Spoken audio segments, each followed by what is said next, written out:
Baik, salam Bapak Ibu Saudara, jumpa lagi bersama saya Pendeta Jerry Adu dalam program Ilustrasi Khotbah Kristen yang lucu dan kocak. Saudara, hari ini saya kasih sebuah cerita tentang seorang yang mabuk luar biasa. Karena itu, saudara, saya beri judul dalam khotbah atau ilustrasi khotbah ini adalah makanan babi, rasa atau dikira bubur Manado. Saudara, kita akan bicara tentang satu cerita, makanan babi dikira bubur Manado. Selalu ada sebuah cerita, ada satu paitua, satu orang mabuk. Jadi ketika dia minum mabuk sudah tidak sadar, dia berjalan sempoyongan pulang ke rumah. Dan ketika sampai di rumah, saudara-saudara, dalam keadaan mabuk, dia pergi ke dapur. Lalu dia lihat di atas tungku ada makanan, kelihatannya bubur Manado, saudara. Jadi ketika dia dalam keadaan mabuk itu, saudara, dia pergi ke tungku, lalu dia sendok, taruh di piring, lalu dia makan. Lalu setelah dia makan, dia tambah lagi, saudara. Dalam keadaan mabuk berat, orang ini makan bubur Manado itu dua piring, dia tambah. Lalu ketika dia selesai makan, dia berkata begini, saudara, aduh, mai cua, memang kopu masakan ini, masakan bubur Manado ini enak sampai. Saudara, lalu dia bilang, saya sampai tambah 2 kali, memang kopu bubur Manado ini luar biasa, saya makan 2 kali, saya tambah lagi, saudara. Lalu maituannya datang, istrinya maksudnya datang dan berkata, tanya dia, bubur Manado yang mana? Saya lagi cuci perabotan di belakang, baru kau makan apa? Lalu paitua itu dia bilang begini, saya ambil bubur Manado yang kau taruh di atas tungku, itu saya makan 2 kali. Maitua atau istrinya bilang, aduh Bapak, itu bukan bubur Manado, itu makanan babi. Yang saya masak untuk kasih makan babi di kandangnya kita itu. Kau pikir itu bubur Manado kah? Itu makanan babi, saudara. Jadi dia bilang, aduh, saya tambah 2 kali lagi ini. Saya pikir itu bubur Manado, jadi saya makan 2 kali, saudara. Itulah keadaan orang mabuk yang sudah tidak lagi bisa mengontrol diri. Saudaraku, kadang-kadang saya melihat bahwa ada orang-orang yang mungkin seperti itu, mabuk sudah terlalu berat, sampai saudara sudah tidak bisa membedakan lagi mana bubur Manado dan mana makanan babi, saudara. Demikian kata Alkitab. Janganlah kamu mabuk oleh anggur, namun biarlah kamu dipenuhi oleh Roh Kudus. Saudara-saudara, cerita ini mungkin kita saya pikir ini cerita hanya sekedar cerita. Tidak mungkinlah orang mabuk separah apapun, tidak mungkin dia makan makanan babi.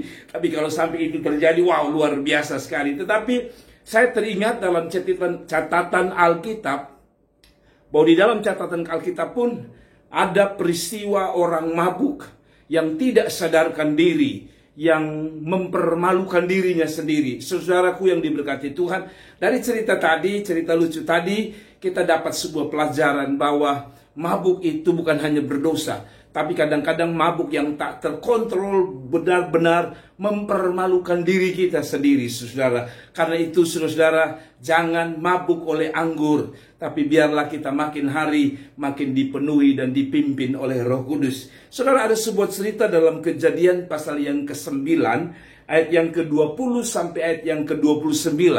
Saudara-saudara dengar baik-baik, di dalam Kejadian 9 ayat yang ke-20 sampai 29 ada sebuah peristiwa seorang yang mabuk yang akhirnya tidak sadarkan diri, seperti cerita tadi.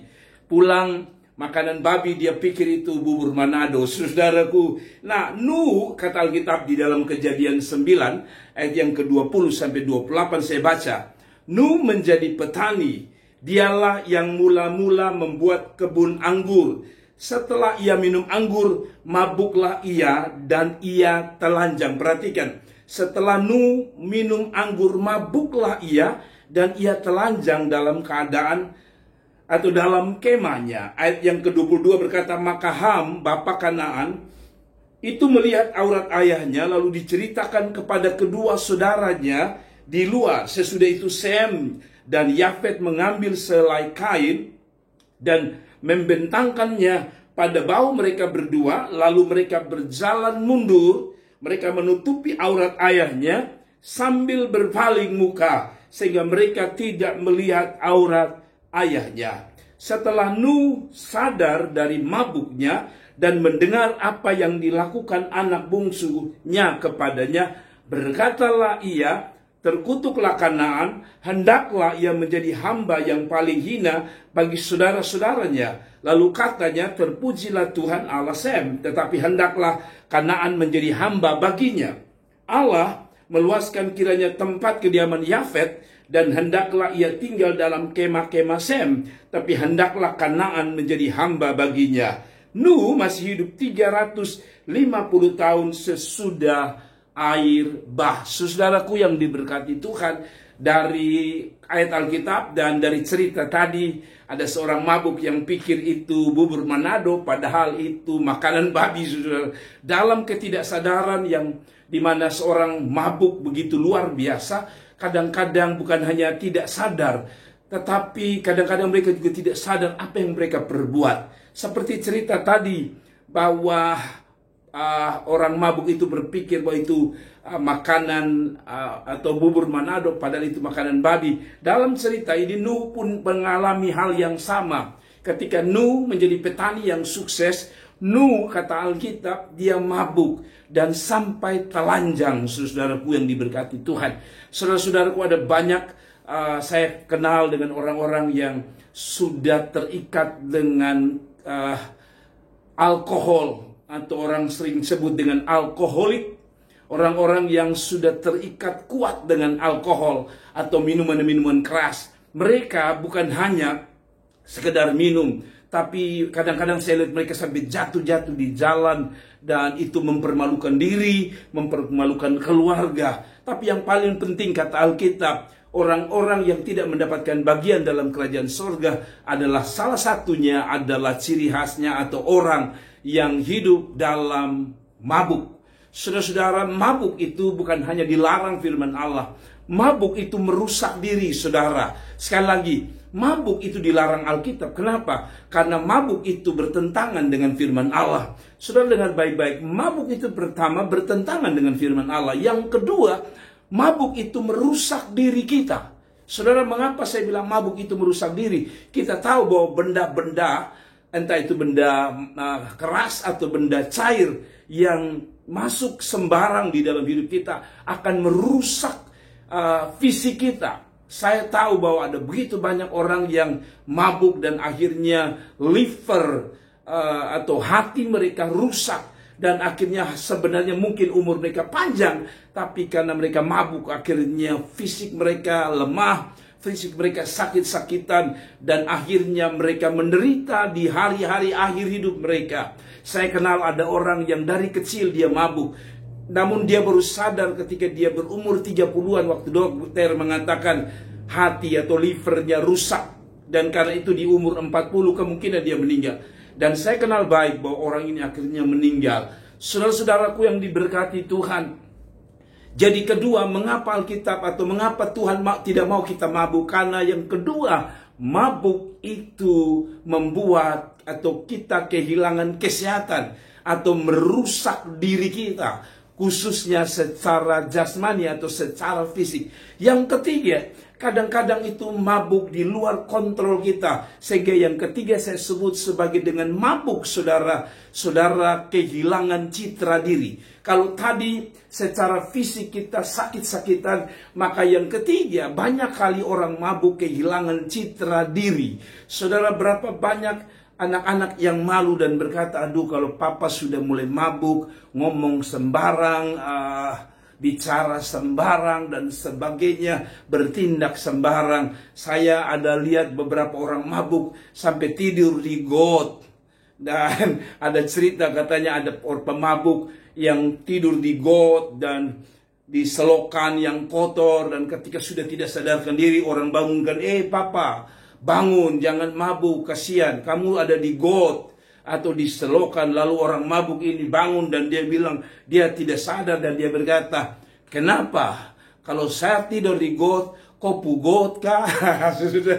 Saudara, orang yang mabuk bukan hanya bertentangan dengan firman Allah, bukan hanya dibenci Tuhan, tapi orang mabuk akan kehilangan kesehatan, merugikan fisiknya, berdampak pada fisiknya. Dan yang ketiga, orang mabuk kadang-kadang kehilangan citra diri.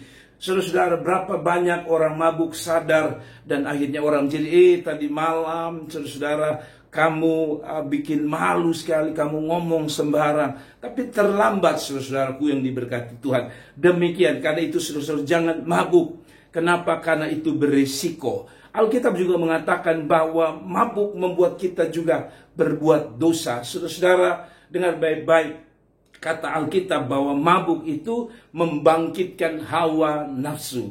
Berapa banyak orang yang tidak bisa mengontrol dirinya karena mabuk, saudara. Karena itu saudara yang diberkati Tuhan, saya ingatkan saudara, mabuk itu tidak baik. Mabuk itu hanya menyakiti hati Tuhan. Mabuk itu melanggar firman Allah. Mabuk itu membuat Anda menderita. Kenapa? Karena engkau akan sakit-sakitan, livermu bermasalah, dan itu yang membuat engkau menderita.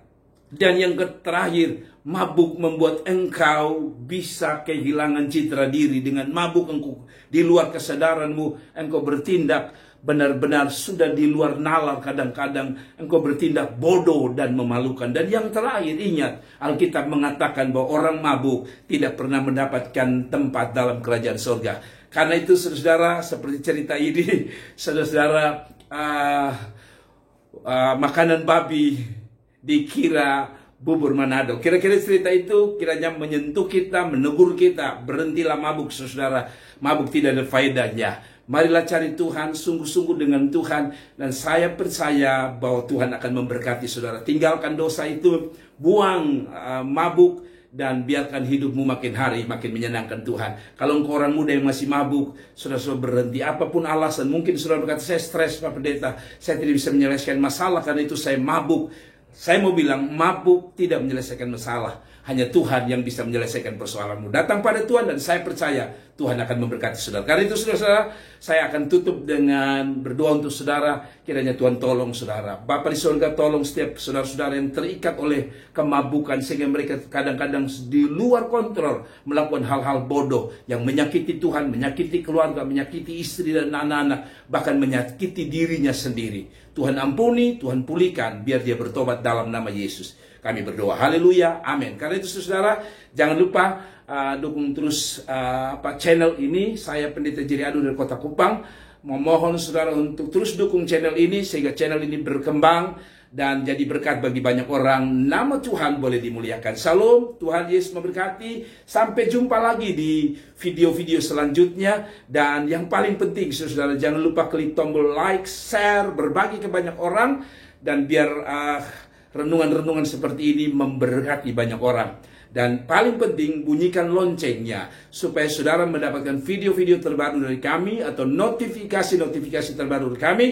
Apapun video kami yang terbaru, maka Anda orang pertama yang akan mendapatkan video dari kami. Sekali lagi, pesan saya, hiduplah dipimpin oleh Roh Kudus. Karena kalau Roh Kudus yang pimpin, Roh Kudus tidak pernah salah memimpin. Kalau Roh Kudus yang memimpin, dia tidak pernah mempermalukan hidupmu. Kalau Roh Kudus yang pimpin, saya percaya, sungguh percaya, hidupmu makin menjadi lebih bermakna. Kalau Roh Kudus yang pimpin, maka saya percaya dia akan mengubah saudara.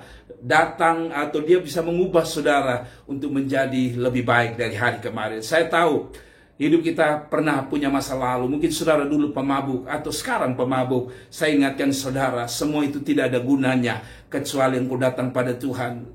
Serahkan hidupmu pada Tuhan dan bilang, Tuhan, saya sudah salah banyak. Saya mohon ampun dan biar Tuhan pulihkan kita semua.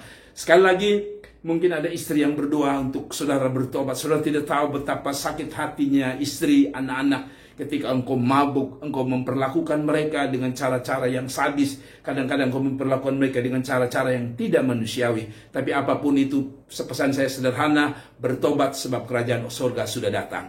Tuhan Yesus memberkati. Haleluya. Amin.